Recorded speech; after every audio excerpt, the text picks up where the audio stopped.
व्यवस्थित झालं पाहिजे आणि ते बरेच तळले पाहिजे, नाही तर व्यवस्थित काही करावं.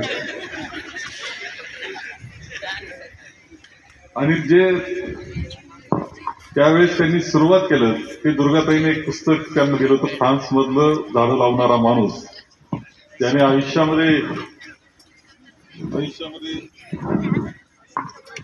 35 वर्ष सातत्यानं झाड लावत होतं. त्यातून एक जंगल निर्माण झालं.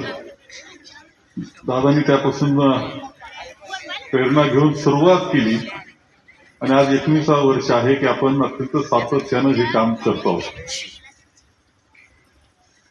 वन खात्याचे सुद्धा कौतुक केलं पाहिजे की त्यांची साथ आहे. एक आहे की आता सध्या जे डोंगर तिथे दिसत आहेत आणि त्याचे झाडं दिसत आहेत, कदाचित 20 वर्षापूर्वीची परिस्थिती ही नव्हती, परंतु जी प्रेरणा, दंडकारण्य अभियान, लोकांना सुद्धा त्याच्यातून एक स्फूर्ती मिळते. वन खात्याने राखण्याचं काम आणि लावण्याचं काम केलं, या सगळ्याचा परिणाम आता डोंगर हिरवे दिसायला लागले हे लक्षात घ्या. एवढंच नाही तर पूर्वीच्या काळामध्ये तळेगाव भाग वरून पाहिला तर थेटपर्यंत किंवा भाग ते फिरत असताना सुद्धा मोकळं दिसत असं किती किलोमीटर पुढं. आता तसं दिसत नाही, बरोबर. आता तुम्हाला दिसतं का झाडं वाढलेली दिसत आहेत, कारण एक वातावरण जे असते प्रचार जो होतो त्याचा परिणाम, ते सगळ्याचा परिणाम आपल्या सगळ्या तालुक्यामध्ये झाडांची संख्या चांगल्या पद्धतीनं वाढलेली आहे. वन खात्याच्या अधिकाऱ्यांना गुगलवर मॅपिंग ते जुने सापडत असतात. प्रत्येक वर्षाचं त्यांनी जर शोधलं तर नक्कीच आपल्याला ते दाखवतील की किती मोठा परिणाम आपल्या तालुक्यामध्ये झालेला आहे.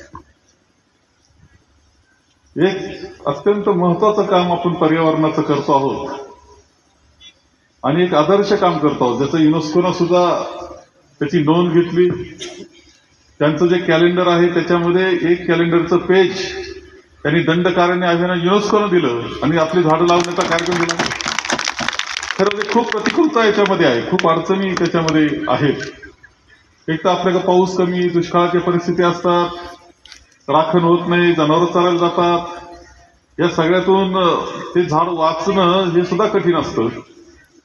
परंतु आता जो बदल होत चालला त्यामध्ये काही ठिकाणं आपल्या अशी झाली, काही डोंगर, खानगावचं कपालेश्वर, तो जर डोंगर पाहिला तरी तुम्हाला लक्षात येईल किती बदल झालाय. आपण जर पिंपळा, कुंजिरा, वडगाव लांडग्याचं तिथं तर मुद्दाम जाऊन पाहावं, सहल काढावं, इतका सुंदर झालंय. आणखी आपण पाहतोय की हादर बाखर यांच्या नावानं आपण एक हिल तयार केली, हरमन हिल, ती मुद्दाम पाहण्यासारखी झालेली आहे. असे स्पॉट एक तयार झालेले आहे. देवगडचा स्पॉट आहे, हे आहे. कठीण असतं काही ठिकाणी आणणं, परंतु आपल्या संस्था, कार्यकर्ते यांच्या सगळ्यांच्या प्रयत्नानं अत्यंत चांगलं यश याच्यामध्ये येत असताना आपल्या सगळ्यांचं एकंदर 11 डोंगराचं यावर्षी चांगलं आहे की दुर्गाताईने खूप पुढाकार घेतला. त्यांचा कायम पुढाकार असतो, यावर्षी थोडं ज्यादा चांगलं झालेलं दिसतंय मला काम. आणि त्याचा परिणाम तो 11 डोंगरांवर आता काम चालू आहे. जसं आपण इथं काम करतो तसं 10 डोंगरांवर आपण काम करतो आहोत. याचं राख झालं तर खूप चांगलं.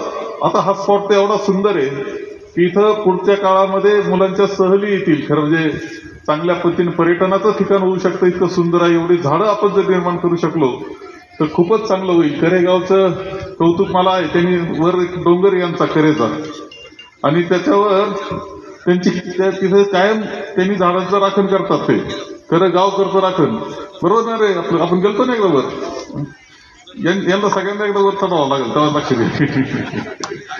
हा, वर बंधारा बांधलेला आहे आणि खरं गाव राखण करतं.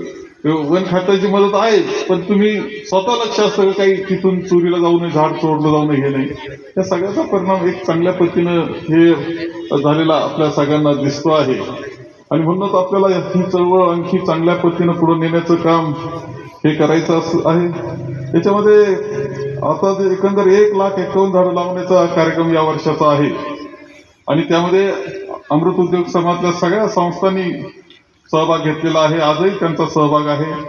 SMBTचा मोठा सहभाग आहे. सगळे प्राचार्य, शिक्षक आणि विद्यार्थ्यांचं कौतुक या निमित्तानं इथे मी करतो.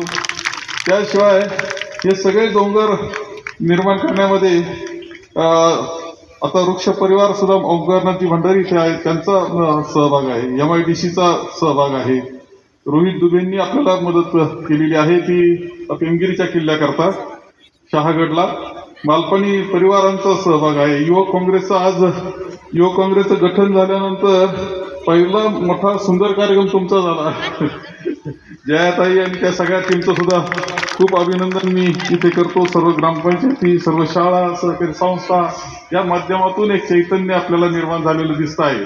आणि हे एक झाड लावणं म्हणजे आपण झाड लावल्यानंतर ते कसं वाढतं याचं पाहण्याचा एक आनंद असतो.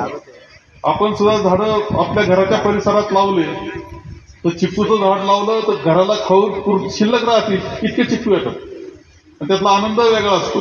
तुम्ही पाहिलं असेल परवा फणस मिळालं आपलं, एक ठिकाणी फणस लावलं होतं, ते फणसाच्या घर आले ज्या वेळेस त्यातला खाणं आनंद वेगळा असतो का खाण्यामध्ये. हा आनंद घेण्याचा भाग असतो. निसर्गानं खूप आपल्याला दिलंय पण आपल्याला घेता येईना अशी अवस्था आपल्या सगळ्यांना दिसते आहे. आणि म्हणून या सगळ्याच पुढच्या कालखंडामध्ये एक आदर्श काम आपल्या सगळ्यांना उभं करायचंय. त्यामध्ये सगळ्यांचा सहभाग असावा. तुम्ही जे झाडं लावून जाणार आहे मधून येऊन पाहून जा बरोबर चाललंय का नाही, ते म्हणजे वाढतंय का नाही, आणि म्हणायचं हे झाड माझं आहे असं म्हणतंय. हा पुढच्या वर्षी हा म्हणजे आता त्याला कामच झालं. आता फोटो काढता येईल त्यांना पुढच्या वर्षी, असं झाड राहील याची काळजी ग्रामस्थ खूप चांगले आपले, खूप मोठा सहभाग तुमचा आहे. सरपंच तुमचा आणि तुमच्या सगळ्या याचं अभिनंदन मी करतो. आणि त्याचबरोबर वन खात्यानं सहकार्य थोडंसं आणखी कसं करता येईल याच्या दृष्टीने काळजी घ्यावी. आपल्याला ही दंडकारण्य अभियान यशस्वी रीतीनं आपलं 19 वर्ष होत आहे याचा आनंद आपल्या सगळ्यांना खूप उत्साह आहे. त्यामुळे तुमच्या सगळ्यांना शुभेच्छा देतो. माझे 2 शब्द संपवतो आणि आता तुम्ही पुढचा कार्यक्रम सुरू करा.